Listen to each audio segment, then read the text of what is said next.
नमस्कार श्रोताओं, sports scan में आपका स्वागत है। आज मैं हूं आपके साथ प्रियंका अरोड़ा और तमाम खेल खबरों पर विस्तार से चर्चा के लिए हमारे साथ स्टूडियो में हैं वरिष्ठ खेल पत्रकार कुलविंदर सिंह कंग। नमस्कार कुलविंदर जी, स्वागत है आपका कार्यक्रम में। बहुत बहुत धन्यवाद प्रियंका और सभी श्रोताओं को मेरा नमस्कार। तो ढेर सारी चर्चा करेंगे कुलविंदर जी से, लेकिन इससे पहले नजर डालते हैं हेडलाइंस पर। विश्व पैरा एथलेटिक्स चैंपियनशिप में पुरुषों की भाला फेंक F46 स्पर्धा में रिंकू सिंह ने स्वर्ण और सुंदर सिंह गुर्जर ने रजत पदक अपने नाम किया। भारत ने 9वीं बार एशिया कप क्रिकेट का खिताब जीता। महिला एक दिवसीय क्रिकेट विश्व कप का आगाज कल से, पहला मैच भारत और श्रीलंका के बीच। और जूनियर विश्व निशानेबाजी में भारत का आज 7 और पदक जीतकर दबदबा कायम।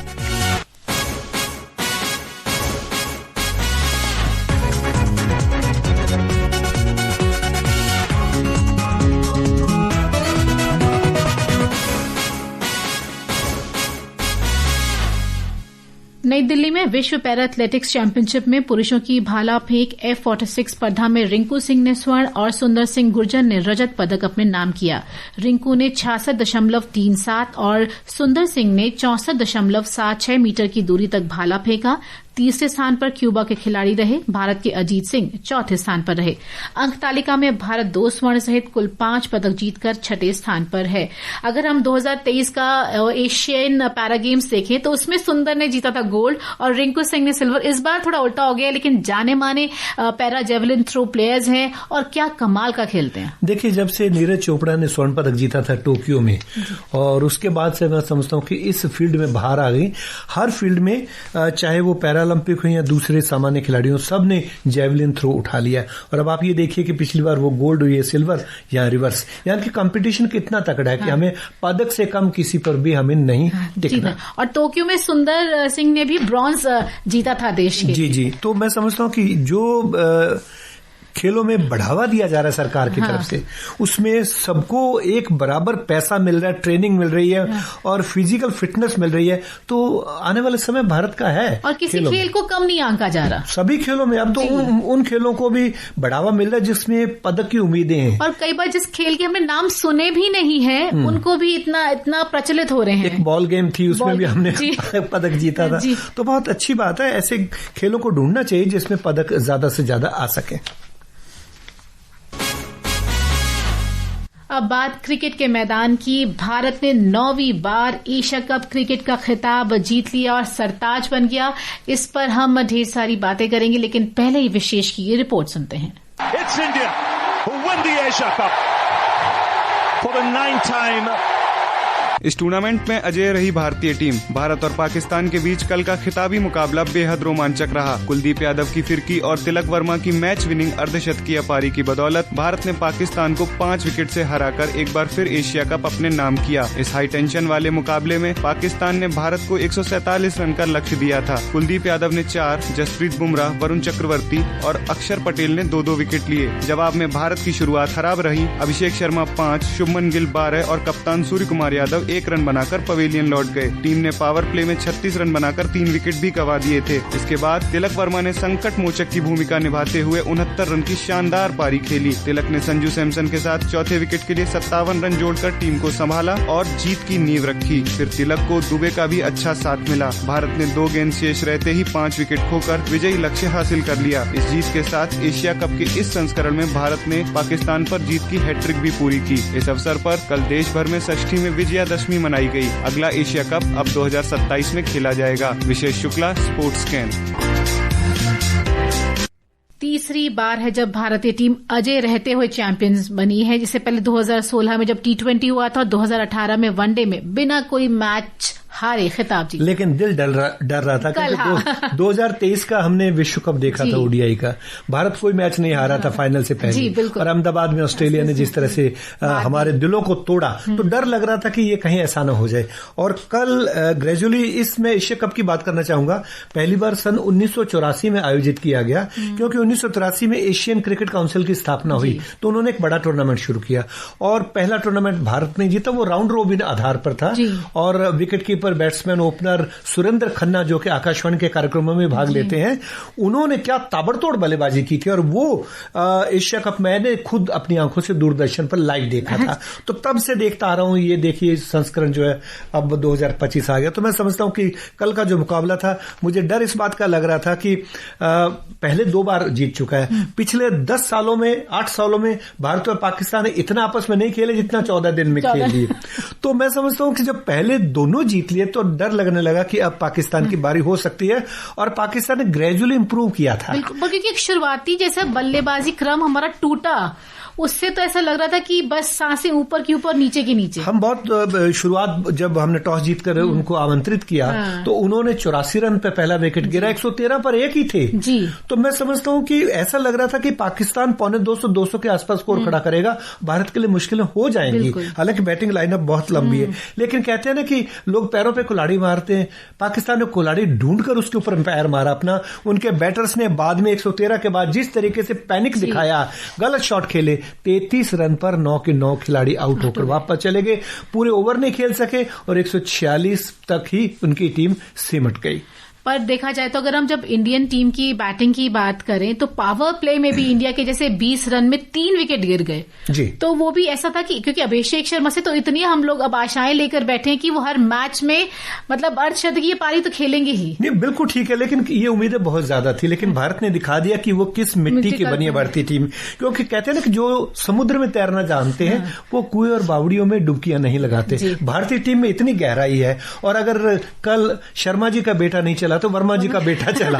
तिलक वर्मा ने जीत का तिलक लगाया भारत के माथे पर, 9वीं बार एशिया कप, कमाल कर दिया। पाकिस्तान ने इस चीज को देख लिया था कि ये लगातार 2 बार हमसे जीते हैं, ये जब तेज गेंदबाजी की जाती है शाहिनशाह अफरीदी के द्वारा, उस गति का इस्तेमाल करते हैं, केवल दिशा दिखाते हैं, या बल्ले पे सीधी आती है और छक्के लगा रहे हैं। तो इस बार उन्होंने रणनीति को परिवर्तित किया, उन्होंने गेंदों की गति को धीमा किया, थोड़ी लेंथ छोटी रखी, और यही कारण रहा कि बल्ले पर प्रॉपर तरीके से आई नहीं, और शॉट खेल के 20 पे जब 3 हुए तो दिल डरा अभिषेक शर्मा, और इसके अलावा आप शुभमन गिल और सूर्य कुमार यादव आउट हुए। लेकिन उसके बाद मिडिल ऑर्डर को पहली बार टेस्ट हुआ, अभी तक टॉप ऑर्डर रन बनाता रहा, और उसने दिखा दिया कि मिडिल ऑर्डर में भी दम है।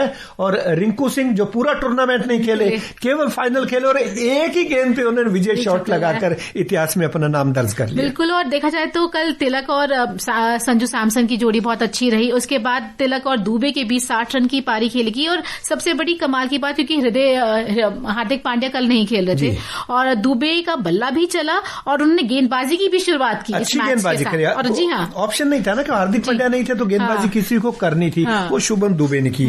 और कहते ना दुनिया देखती है तो दिखा तो सही, कल भारत के तिलक वर्मा, संजू सैमसन और शुभम दुबे ने दिखा दिया जो 2 साझेदारियां हुई, उन साझेदारियों के बगैर भारत नहीं जीत सकता था। फिर भी अंत तक गया, फिर अंत में जाके जो 15वें 4 ओवर 15, 16, 17, 18, इसमें 4 ओवर में जो भारत ने रन बनाए हैं 47 रन बने, वो भारत को अपनी जीत की ओर ले गया। अंधा दबाव में आ जाता अगर 15वें ओवर में रन न बनते। 15वें ओवर में हारिस राव को 17 रन पड़े, 16वें में अबरार को 11 रन पड़े। अफरीदी ने फिर अच्छा 17वां ओवर डाला, केवल 6 रन दिए, लेकिन उसके बाद हारिस रॉफ को 13 रन लेकर 18वें ओवर में भारत ने उसके ऊपर अपनी पकड़ मजबूत कर ली। 4 ओवर में 47 रन और जीत के करीब पहुंच गया भारत। और पूरे टूर्नामेंट में कुलदीप यादव की तो फिर की चली ही है, और इसके साथ ही जब एशिया कप टूर्नामेंट खत्म हुआ है तो एशिया कप के सर्वाधिक विकेट लेने वाले गेंदबाज बन गए हैं, क्योंकि उन्होंने मलिंगा का भी रिकॉर्ड तोड़ दिया, 18 मैच में 36 विकेट। देखिए, ट्रॉफी जिनके नाम होती है फिर उनके सारे रिकॉर्ड भी सामने आ जाते हैं। ये अगर भारत जीत जाता तो इन रिकॉर्डों की तरफ किसकी नजर नहीं जानी थी,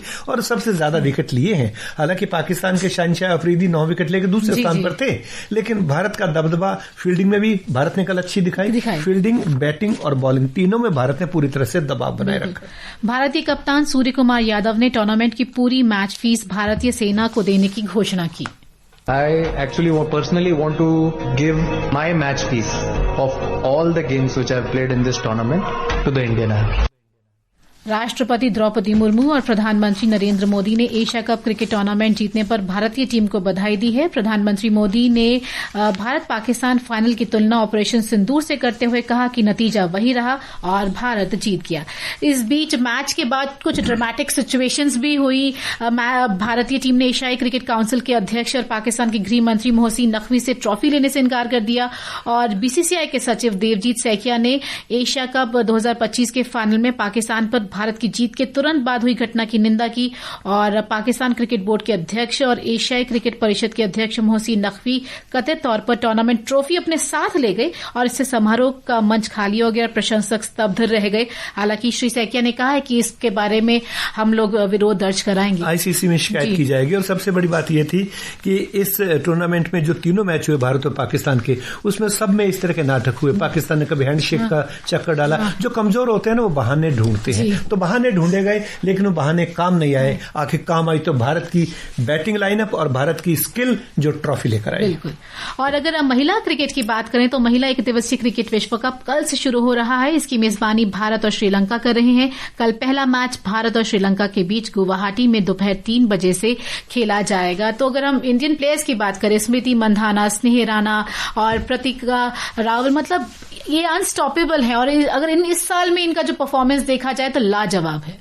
देखिए, एक बात मैं हमारे श्रोताओं को ये बताना चाहूंगा कि पुरुषों का एक दिवसीय विश्व कप शुरू हुआ 1975 में, लेकिन महिलाओं का विश्व कप 1973 में शुरू हो गया था। ये ज्यादातर श्रोताओं को शायद इस बात का आभास नहीं है।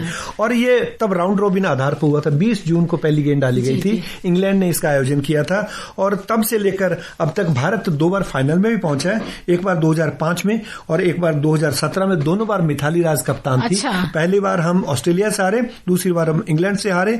और अब जो भारतीय टीम है इसलिए मजबूत है कि 2017 में जो भारतीय टीम थी उसमें हरमनप्रीत कौर, स्मृति मंधाना और दीप्ति शर्मा अभी भी भारतीय टीम में खेल रही है।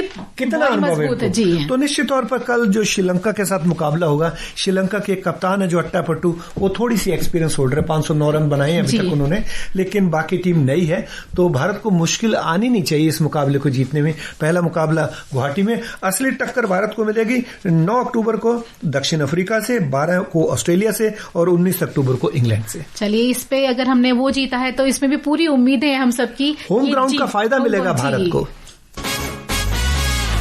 और निशानेबाजी में भी आज भारत ने परचम लहराया। नई दिल्ली में जूनियर विश्व निशानेबाजी में आज भी भारत ने 7 पदक जीतकर दबदबा बनाए रखा। महिलाओं की 10 मीटर राइफल में ओजस्वी ठाकुर ने स्वर्ण, हृदया श्रीकोंडूर ने रजत, शांभवी क्षीरसागर ने कांस्य पदक जीते। इसी स्पर्धा में पुरुषों में हिमांशु ने स्वर्ण और अभिनव शॉ ने कांस्य पदक अपने नाम किया।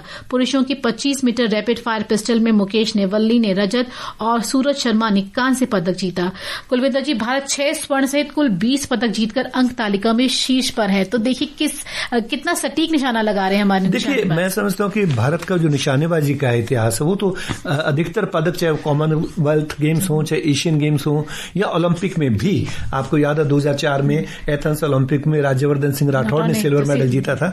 तो तब के बाद से निशानेबाजी में क्रांति आई है। अभिनव बिंद्रा, उसके बाद जीतू राय हैं, विजय कुमार हैं। इसके बाद ये आप देख लीजिए अभी मनु भाकर जिसने 2 मेडल जीते हैं पेरिस में। तो मैं समझता हूं कि भारत का भविष्य इसमें बहुत उज्जवल है और ये तो अभी कम है और ज्यादा पदक आएंगे भारत के पास। और उम्मीद करते हैं कि आगे वर्ल्ड चैंपियनशिप या बड़े टूर्नामेंट होंगे उसमें भारत के निशानेबाज सटीक निशाने लगाएंगे।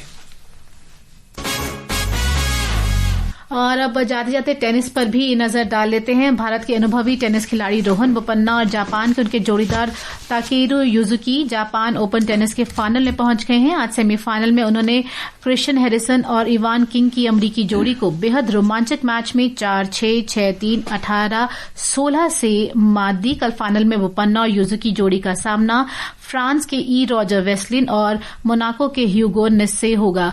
मतलब रोहन बोपन्ना अपने एक एज से ऊपर उठकर क्या उनका टेनिस चल रहा है और क्या खेल रहे हैं वो। मैं समझता हूं कि उनका कोई मुकाबला नहीं, इतने अनुभवी खिलाड़ी हैं और सबसे तेज जो उन्होंने स्मैश भी लगाया है वो भी अभी उन्हीं के नाम रिकॉर्ड है। तो मैं समझता हूं कि एक पदक तो पक्का हुआ, फाइनल में पहुंचे हैं, फाइनल में जीतने की भी उम्मीद कर सकते हैं।